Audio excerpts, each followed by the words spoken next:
Willkommen bei ERA, der Gemeinschaft zur Förderung des modernen Realismus. Heute mit der Malerin Lorraine Watry. Wir sind eine Gruppe internationaler Künstler, die traditionelle Maltechniken anwendet, um realistische, gegenwartsnahe Gemälde zu kreieren. Lorraine Watry ist eine amerikanische Künstlerin, die in diesem Film von Graeme Stevenson vorgestellt wird. Sie ist eine berühmte Vertreterin der Aquarellmalerei. Im Film demonstriert sie wichtige Teile ihres Könnens.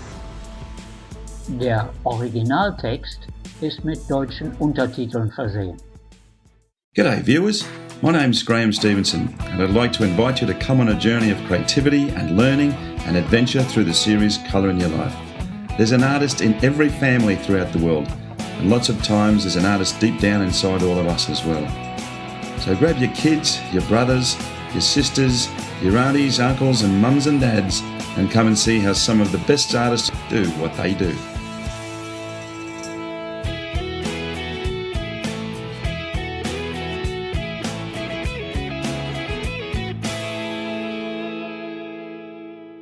Well, hi folks. Well, welcome back to Colour in Your Life.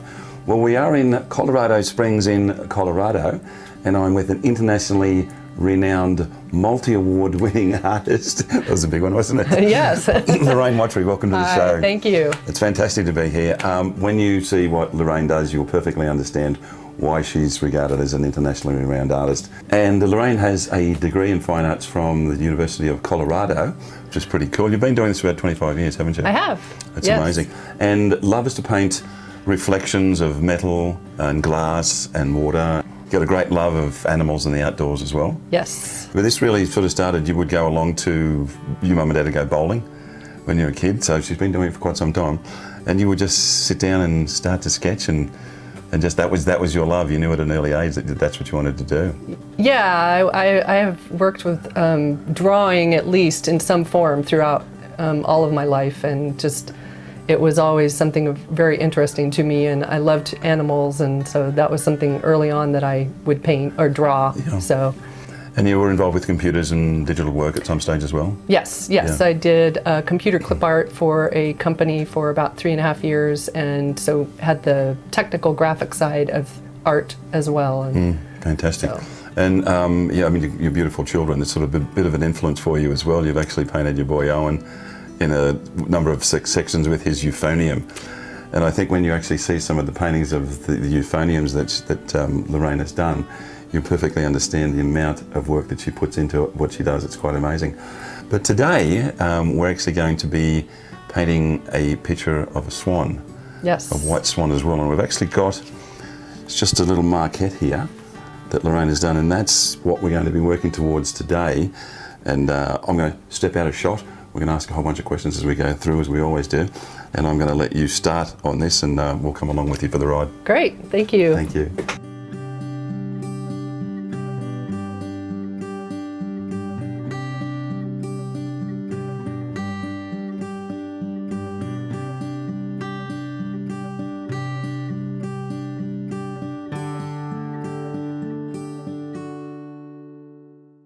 All right, Lorraine, well, I can see that you have made a start. Generally, a lot of people would use masking fluid. You don't, and you've sketched this one out, ready to go. Tell me about the masking tape instead. Well, I use both, but I have started using masking tape more because the masking tape, you can cut a cleaner edge, and especially if you have a bigger piece, it's a lot quicker to cut around and get your form on there and give you a nice clean edge. And the masking fluid I reserve for places where it's little tiny edges, or in this case there are bubbles in the water, so I used it on those. Yeah, and I think they've made a big improvement in my pieces. I won an award of all of their paint from the National Watercolor Society. That got me started, and ever since then I've just slowly taken the other brands off of my palette. So I have a shape here that I need to cover. Yeah. And those are just my little markers to remind me where it's at. And I use masking tape that has extra adhesive in it to make sure that it's going to hold firmly. And then it's just a gentle pressure. I don't want to put too much pressure because I could cut into the paper. But the extra adhesive helps to keep those edges down so that the water doesn't creep underneath. Yes, and you can put masking tape over painted areas as well, but that little bit of paint that is on your paper can cause a little bit of surface tension, and it can allow paint to seep under the tape, so you just need to make sure that you give it a little extra pressure if you're going to use it over paint. With work like yours, because it's so detailed, it does take a long time. I mean, you've just got to look at some of the images, which is quite amazing. The tadpole takeout is an unbelievably beautiful piece. I mean, the work that's involved in that is just extraordinary. Thank you. First, I wet my brushes, make sure they're ready to accept the water and the paint. Just give them a little bit of extra help that way, and then I pull my colors out into the center, and I'm pulling out big amounts of paint to begin with because I'm going to start with the background. Yeah. So I want to make sure I have enough paint to get me through the area, and even if I don't use it all, I would rather have more out than not enough. This background is, I want it to look a little blurry. I don't want it to be as in focus as the foreground. So I'm going to start by wetting it. Yeah, you've got a couple of pieces that you do that with. You've got one here called Rocky Mountain Columbine, which is of a flower with that blurred background. It's very, very effective. Thank you. Yeah, that one was fun because I played with the colors and kind of giving it the feeling of, in photography they call it bokeh, where you get the little circles, and so I had fun doing that one. Yeah, and even sun-drenched lilies is very much the same as well with the blurred background. Yeah. I start most of my paintings with the background and usually at the top of the painting and work down. It depends on what I'm painting. That doesn't always apply. But for this one, I'm going to start at the back, and I am going to work generally lighter colors first. You're also involved with a number of the watercolour societies as well. You're the president of the Pikes Peak Watercolour Society at one stage, is that correct? Yes, yeah, it's a local watercolor society that is really active in this area, and so I was president for a couple years. So now I've got that background base coat down, and I will start in on some of the foreground, and I'm going to use some of the blue and the brown I pulled out, which is the cobalt and burnt umber. Yeah. And just get sort of a bluey gray, and then I can start filling in my pieces. Now I wanted to mention some of the reflection pieces that you've done as well, because they really are quite amazing, just incredible work. And there's another one that you've got, it's called Reflections of Myself, funny that. And when I first saw this piece, I thought that obviously has to be Lorraine in the reflection there. It's a great piece. It's a fun piece too. It's very imaginative. It looks fantastic. Now, as far as your water is concerned and your water lilies, you and your darling husband Michael took a trip to Giverny in France to go to Claude Monet's gardens. That was amazing. Yeah, I bet. His gardens were an amazing thing to experience, and we just didn't have a lot of time there. It was a quick tour of a couple hours, and so I was taking as many pictures, and I've painted a few from there. So next color that's in the water is kind of a reddish brown, and one of the things I liked about it was that we don't really know where it's coming from. It's something off of the camera angle that I took this at, that you don't see what the object is, but it adds a nice complementary color. And the brushes that you're actually using as well, it's like a very sexy brush. That's yes. Yeah, these are the silver black velvet. They're a mixed hairbrush, so that they're half synthetic and half natural. Yeah. And they just really hold a lot of water and paint, and they come to an excellent point, which I'm really looking for when I'm painting, because I paint with the largest brush I can in an area until it just gets too hard to get into the small details. But this has such a tiny point that I can do a little tiny area with it and still be fine. That's great. Yeah, they're like, I mean, obviously there's a lot of aspen trees in Colorado, but pieces like the Golden Canopy, the colours are amazing, and then Carpet of Gold, they're well titled. Oh, thank you. Yeah, great stuff. Yeah, those were a lot of fun. I really like painting the aspen trees. They're one of my favorites. So I'm just gonna finish up the little bit of pigment on the reddish brown color, and then I can start moving on to the green that's in the water. And that green is the surface of the water and not reflection, and so I want to give it a little bit of a blurrier look. And I see that you're actually pulling moisture out of the brush. Yes. Every time you go in again. Good catch. There you go.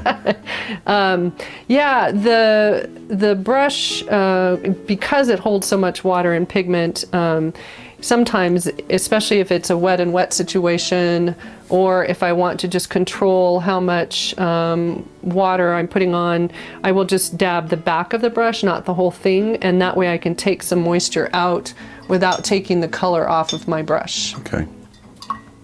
And that helps me control how much the pigment moves or doesn't. There are a lot of people in this area that are extremely lucky to have you as their teacher as well. You do workshops and you do teach. If somebody wanted to come along and be part and parcel of that and parcel of your workshops, what's your website address? It is www.watrystudio.com. Okay, and you can go in and, I mean, honestly guys, go in and have a look at the most amazing pieces that this woman has done. They are just extraordinary. There's no two ways to put it.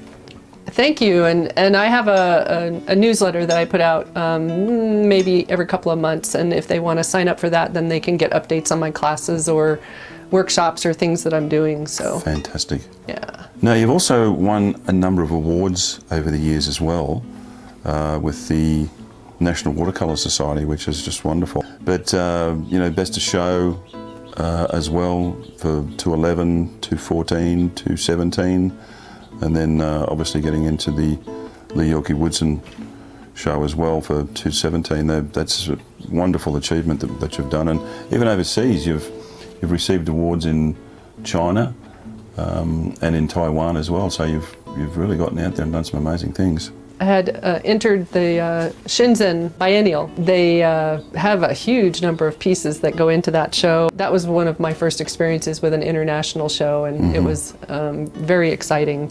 Now, another thing that you've been able to do on a consistent basis because of the quality of your work is to get into the well-known watercolour book called Splash. It's edited by Rachel Rubin Wolfe. And you've also been able to get a fantastic piece in called Splish Splash of a white pelican. It's just a beautiful painting. But congratulations on being accepted into the book as many times as you have. Thank you. Yeah, I really like that publication, and the art that is in there is incredible, and to see so many different styles and all of that, it's an excellent resource for artists, but also to see what others do. So I'm just adding some depth here by putting in some more of the color and deepening the tones that I already have down there, and leaving some of the green that was a little lighter to peek through.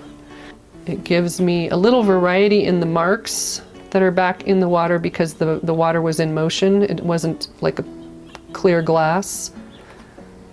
And so I can put a little bit of some dark in there as well. Now I've got in your backyard the most beautiful birds. They're sort of popping in and out everywhere, and there's little hummingbirds coming in, and you've got one called Gathering Nectar, which is just a great piece, and it's difficult to get those little blurred wings, but you've done a fantastic job at that. It's just marvellous. Thank you. That one actually started life as a demo when I was at the Birds and Art show last year. Yeah, I really enjoyed creating that kind of blurred wing. And so what I'm going to do now is remove the mask. You don't want to take the masking off if your paint is still wet, because you could tear the paper and or transfer color to other portions. So The only place that I'll probably leave the mask on is the bubbles in the background. Okay. In case I decide that I want to adjust anything back there, I would just hedge a bet and keep the paint on there for right now. Mm-hmm. This is either where your painting looks really horrendous because the mask just really can look bizarre when you take it off, or it can be exciting like Christmas. Yeah. Well, with masking fluid, you can actually see where you didn't put the masking fluid on, and you've got a big dark spot where you don't want one. Exactly. And because I'm using the Arches watercolor paper, it tends to not tear, even with the high adhesive masking tape. But some brands of paper, I know I like Fabriano paper too, and it's a little softer, and so you just kind of have to test your paper and see if it can handle the masking tape. And I also wouldn't leave it on for days and days. Yeah, it's can tend to start to bind to the paper. There he is. And then for the masking fluid, you can either use tape to lift it, or a rubber cement pickup tool. Yep. And then sometimes I'll just rub it off with my finger. If you get it started, some brands you can just pull it away and it'll come off pretty quick by itself. And get the last of this off. And also what I do after I have removed the masking fluid is I just go and check with my fingers to make sure, because invariably there have been paintings where I thought I had it all off and I framed it and then I realized that I missed. Yeah. So.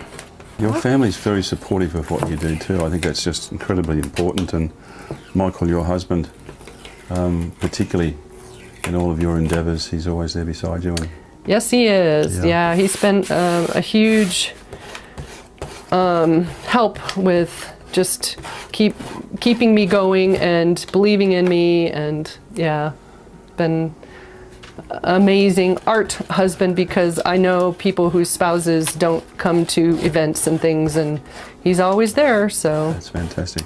And you both go on a ride called Ride the Rockies. Yeah, I went out and painted while he was biking during the day, and then we'd meet up at the end of the day, and so I had a lot of fun, and so did he, and it was great to meet back up. And great way to have a relationship. Yeah.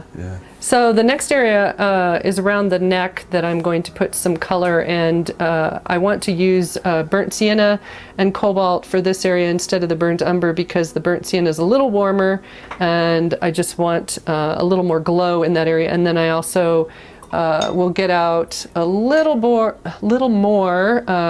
Quin Gold and use a touch of that on the edges to give it a little bit of some glow for light. So I'm going to wet this area, and I sometimes will come right up to my edges, but other times I will stay back from them a little bit, because it's easier to tell where you're applying the paint than just clear water, and so I don't want to go over my edge. It's very helpful to have the painting tipped, because the paint just wants to flow right down. And at one stage you actually did a 30-day challenge. Why people do that is beyond me. But you had 30 paintings that you did in 30 days, and we've got a couple of them here. We've got chickadee, is it a chickadee, cherries and china? Yes. And then another one, and I can't believe you actually painted these in a day. It's just quite amazing.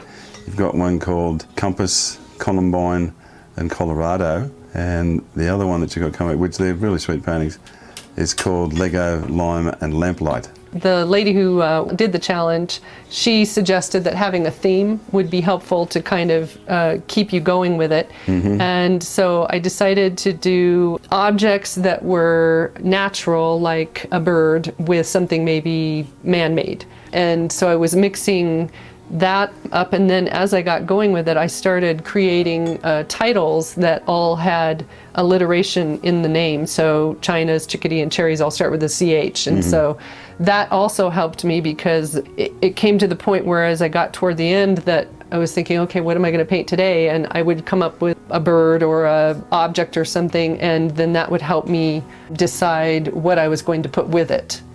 But I think that really made a difference, and it kind of pushed me forward, and I wasn't maybe as precious with every brushstroke that I made in future paintings. and it was really good that way. Well done, very well done. So now that I've got that started, I can go back. I'm going to add more color to the beak and intensify the color that's already there. And then the edge that is hard edged right now, I will change that in a little while so that it's a softer feel to it. I think the inside of his mouth or the underside of his beak might be brighter normally, but I think the water that he's splashing up is changing the look. The little bit of light that is in the eye under there,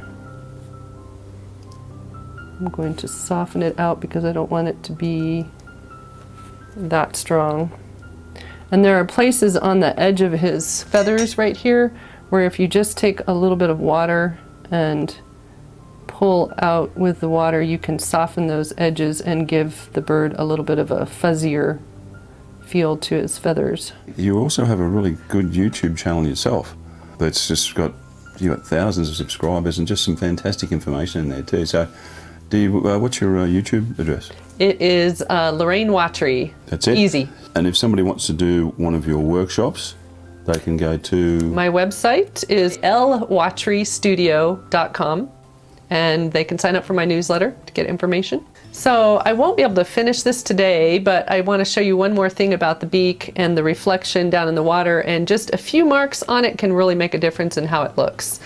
So I'm going to get a little bit of the Quinn Burnt Scarlet and a touch of my ultramarine blue, and making kind of a muted purple from it, and just drawing my brush just a little bit, and then taking a little bit of that across the beak in a few places can push it back and make it feel like it's under the water. Mm-hmm. And with the beauty of editing, you can actually see the finished piece now, and it absolutely looks superb. I mean, that's a swan gliding through the water with the reflections. It looks just amazing, it really does. So congratulations, and thank you so much for passing on this information today, Lorraine. Thank you. It's been a pleasure and a lot of fun. Well, that was amazing, and an amazingly talented lady. I mean, your works are superb. It really is. Thank you. So much fun to be here.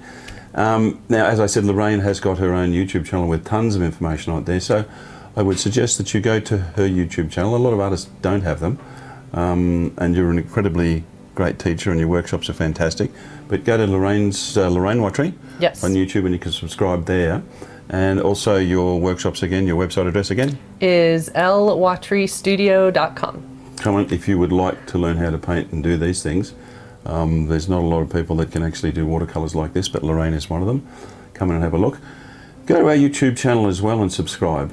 We have a huge amount of people in these days, but we always love new subscribers to just keep you guys up to date with what we're doing and where we are in the world. And you can come to colorinyourlife.com.au and come in, sign up as a member, and be part and parcel of what we are sort of doing on a global basis, and that's gathering all of these amazing people together. So, and Facebook, and as I said, of course, YouTube. But we've loved Colorado. People are fantastic. You know, Middle America, great place to be. We're going to head off again, but remember, as we always say, make sure you put some colour in your life, guys, and we'll see you next time. Bye. Bye. Bye. An dieser Stelle möchten wir uns ganz herzlich bei Graeme Stevenson bedanken. Er hat uns dieses Filmmaterial freundlicherweise zur Verfügung gestellt. Wir haben mit ihm verabredet, auch zukünftig einige seiner Produktionen hier in diesem Programm zu präsentieren. Wir werden viele international bekannte Künstler zu sehen bekommen. Wir freuen uns auf diese Zusammenarbeit. Wir möchten uns auch bei Lorraine Watry bedanken, die uns in beeindruckender Weise gezeigt hat, was mit Aquarellfarben alles möglich ist. Dies bringt uns zum Ende unseres heutigen Programms. In den kommenden Monaten werden wir weitere Folgen mit Malerinnen und Malern aus aller Welt präsentieren. Halten Sie deshalb Ausschau nach ERA, der Association Embracing Realist Art, und besuchen Sie unsere englische Internetseite realist-art.com.